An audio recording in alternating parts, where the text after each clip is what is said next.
Hey guys, Tabler.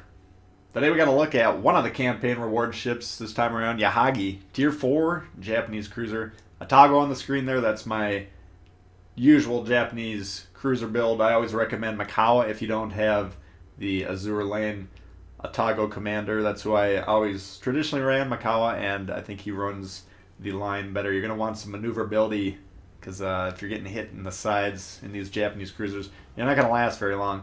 Before we jump too deep into this, I want to say we're getting pretty close. I think we're within 200 now of the 15,000 subscriber mark. So appreciate everyone who's recently subscribed and everyone who's subscribed to the channel for supporting me. Once we hit the 15,000, we got prizes lined up. We got tier 4s, 5s, and 6s, premium ships, and bonus prizes as well. So if you're interested in subscribing to the channel, I would appreciate it. And everyone else who's patiently waiting for the giveaway would also appreciate it. Yahagi, what do we got here? Light Japanese cruiser. Furutaka, the tech tree, Japanese tier 4 cruiser. Heavy cruiser. Now, heavy, light, the distinction comes down to the caliber of the guns. Furutaka, we got the 203s, which you see on a lot of the higher tier cruisers in the game. That's actually the first pair of, or set of 203s that we get on a cruiser. Kind of unique to that ship.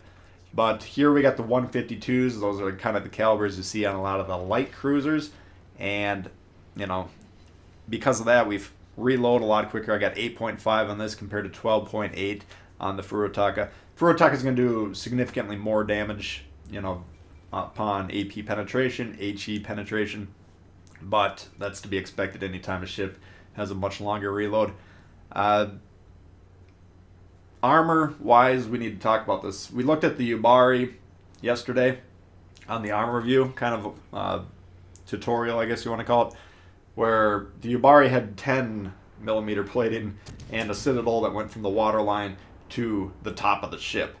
This, much improved. We got 13 millimeter armor all the way around, and the citadel only goes from the waterline halfway up the ship. So, much improved over the Yubari, but extremely vulnerable. If you're getting hit from a battleship, you cannot angle, and the citadel is gigantic. So the name of the game in the Yahagi is do not get shot by battleships. We can angle in this thing against all cruisers, except for the Furutaka with the 203s, at least a tier 4. But, you know, battleships, you cannot be getting shot. So usually, most maps, I'm going to be looking for cover, trying to rely on my team to spot and fire from protected positions. Here in the southwest spawn on the map Neighbors, capture the base mode, we don't really have that luxury. There's no good cover in terms of islands to kind of play that style of game over here. Now we got maneuverability on the ship. We got 35 knots in the water. We got 690 turn circle, 5.1 rudder shift, pretty good concealment, 10.1. Looks like it's you know, among the leaders at tier 4 in terms of concealment.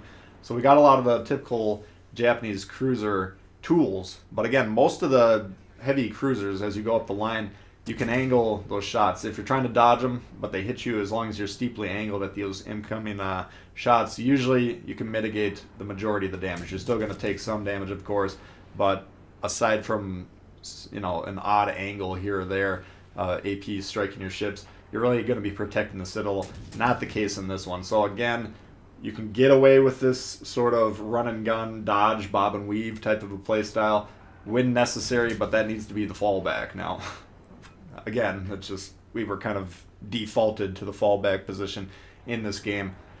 Torpedoes, we'll probably see it. I think we launched torpedoes later in the game.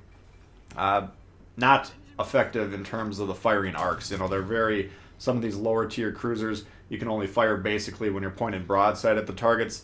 You got to be very, very careful doing that. So do not be putting yourself at risk, turning your ship horizontally just to launch the torps. You always want to be careful in cruisers, you know, when you're launching those torpedoes. If you can't do it safely, don't do it. Of course, you always have that torpedo aim indicator to help you judge ship speeds and directions, so you want to continue to use that tool whenever needed, but make sure you're protecting yourself when we're launching the torps. 12 kilometers range on these torps, though, so very effective, easily the longest at the tier. Next closest, we got the Montecachole and the Furutaka at 10.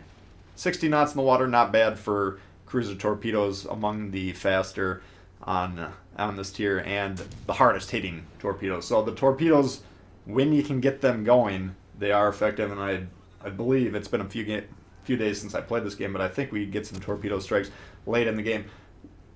The reason I picked this game, though, I don't normally, if I'm trying to show a ship, I usually try to show the playstyle that I'm recommending. Here we're doing the run and gun playstyle, which again, kind of dangerous, but I think the end of this game is pretty interesting. It's closing out games is a major problem for a lot of players. They just don't, and there was the torpedo angle, or firing window, I guess you would call it. But closing out games, tough for a lot of players. This game is a good example of what we used to call in World of Tanks a cap and screen, and it's an effective way to close out these capture the base mode games. It's actually the red team that's going to deploy that. So once we get closer to the game, we're going to be focusing on kind of end game strategy, and I think it's a pretty good example of how you want to go about playing these capture the base mode games. But here we're on the southwest side of the map here. We're doing a pretty good job of clearing this side out. Now, ship-wise, we're actually down a ship at this point in time. Score-wise, likewise, we're down there. Hatsuhara, he went in for, looked like a suicide torpedo strike. He got really close to those guys, and we want to make sure we punish that guy. So I was going here right to cut him off in case he got around that island. Drop spot from the guy that he was being sighted by over there to his west, but luckily our teammate killed him. So they got one destroyer, they got one destroyer left. We got one destroyer left. So we're even there. They got a lot of Yahagis. I guess a lot of people are testing out the ship. They're grinding out the campaign or buying it out or whatever. So we're going to see some Yahagi v Yahagi play. Enemy team destroyer, Eagle, briefly spotted there. That's the Tier 5, I believe, French destroyer. It's kind of atypical. It doesn't have smoke. It doesn't really play like a lot of the French destroyers. I think it was released on PC or designed earlier than the French line of destroyers itself. So that one kind of plays a little bit differently, but he keeps shooting. He keeps getting spotted. We, of course, need to be taking shots at that thing. Late game, capture the base mode, or any game mode, domination mode, capture the base mode. The destroyer is extremely important throughout the game. It starts important, but the further you get in the game, the more options you have as a team when the destroyer is present. So we're going to take some shots there. He drops spot. We're still kind of staying in the background here. This is kind of one of the key things you want to do if you're forced to kind of play a run and gun, flowing style of play. If you can keep some of your teammates closer to the enemy than you generally are, they're usually going to be shooting the teammates of yours that are closer to them, easier for them to hit. Their game awareness might not be as developed as yours, so they're probably just focusing on whatever's closest to them to begin with. So, keep that in mind if you're kind of forced to be playing like this, kind of a kiting style, flowing style in a ship that's really fragile like this. Keep an eye on where your team is and see how you're positioned vis-a-vis those guys. We do have a Yahagi on their team coming around the bend here. Now, armor-wise, we got 13 millimeters. That means we can bounce these 152s. So you see here, we're going to try and set an ambush up for him. We are spotted. He launches I don't know if there's another plane previously, but he launches his plane there. So he knows we're here. But we got the AP loaded nevertheless. If we get access to that broadside, we could potentially one-shot him. He had about half of his health or whatever it is. So hoping that's the case, but he wisely angles right around here. We're going to discharge that load. You can see they all ricochet off the side of the ship there, well angled, so the AP has no chance going in. Does not overmatch that armor. Immediately switch over to the HE. Now this is a problem here because I'm going to be continually tempted to get all those guns on. You can see the diagram at the bottom there, very steeply angled, so you actually have really good firing angles on the ship. But you got to be careful, and of course, looking on the map, we are aware of the booming threat to the north there. But you kind of have to throw your hands up in the air and say, what can you do? We got 2 ships left. Again, we got our teammate closer to the bulk of their fleet, so they're going to be focusing on killing him. But we are keeping an eye on that little number by the spotted icon. That's the Ingenious perk, telling us how many ships have us selected. Like we have that ship selected right there, circle around the ship's icon. If that number goes to 2, then we kind of have to change tactics very quickly.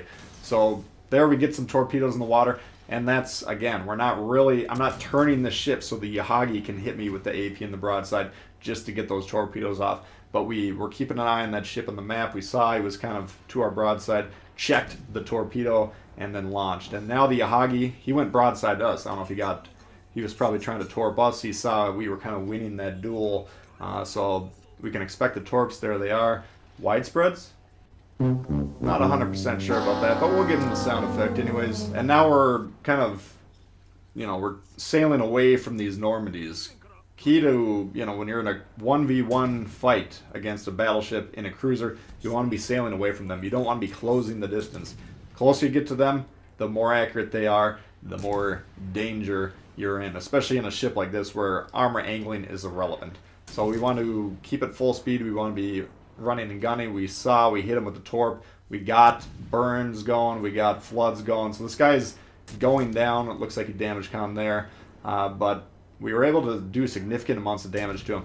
But now we're getting into the end game. As we kill this guy, we want to be talking about how do we play this. Now, as the red team, how we play it as we're trying to kill these guys, we don't have the option to, of course, cap. And, assuming we don't die, which is a long shot when you have 3 ships trying to kill you in a lightly armored ship. But assuming we don't die, the only option we really have is to kill the enemy team. But how does the red team win? We got the destroyer there. I'm going to try and get shots on him whenever it's like semi-safe to do. When he's spotted, we do want to punish him for being spotted. And if we can sink him, all the better. Because right now, he has the option to get on the cap, and then they can employ the cap in screen play. Now, this is a play I learned about playing World of Tanks, where you got a tank on the cap, and then you park the other tanks in front of the cap to prevent the enemy from spotting the guy in the cap and, defending it that way. You don't have to position yourself exactly thus in this game just because the battleships or the cruisers have very long ranges. They can cover the cap from longer range. But as long as these battleships are kind of covering the cap, they're harassing me, they're preventing me from aggressively pursuing this eagle, that's effectively the same play. So this guy, he's not yet on the cap, and he doesn't need to get on the cap with the goal of, actually securing the cap. Getting on the cap forces me to respond, because if I don't, then I'm conceding the game, and as long as he's on there, he's stopping us from accruing points. Now, they don't need to win on score. They've already won on score. But a lot of times, the purpose of being on the cap is just to stop the enemy from accruing their points, increasing your lead in case the ship count ties, or heaven forbid you go down, you still have the chance to win on score. But in this instance, he can definitely win on just by getting on the cap. We do kill the Normandy, so we even it up, but the other battleship coming into play, and again, he's serving that same function, the screening role. Torpedoes coming in, holy smokes, we're going to try and dodge them. Oof! Got there. Now, here, the situation is, I got to get towards that cap. I got to spot the destroyer. I got to reset him. I got to sink him. You saw we just threw the torpedoes out there hoping that they hit him. Not a bad option there. But the Peter, doing a great job. Whenever you're presented with this big booming Peter staring you down in the face, it's a problem. I'm trying to get on the cap. To get on the cap, I got to go broadside. The further and further we get into this game, the less time there is on the game, the more risks we got to play. So, I'm just kind of throwing it to the wind here, hoping the destroyer makes a careless mistake. We can blow him up very quickly. Then I could presumably go back to like a kiting style, sailing away from the Peter, trying to gun him down, set him on fire repeatedly. Time preventing that. That's not really a possibility anymore, but we're still executing the play as though we're trying to win. I generally try and continue to win the game. I don't really like to give up, even if it's not looking good. There, the eagle does shoot, so that is the mistake we were waiting for. Ideally, I'd like to gun him down, but, these two are going to combine to kill us. But cap and screen, that's really all you need to do. You need 2 ships to attack a cap. The rest should be kind of defending your own base in general, or playing more of a middle position. Anyway, that's a look at the Yahagi for you guys. Hope you did enjoy it. If you did, please hit the thumbs up. New to the channel, consider subscribing. Lots of World of Warships.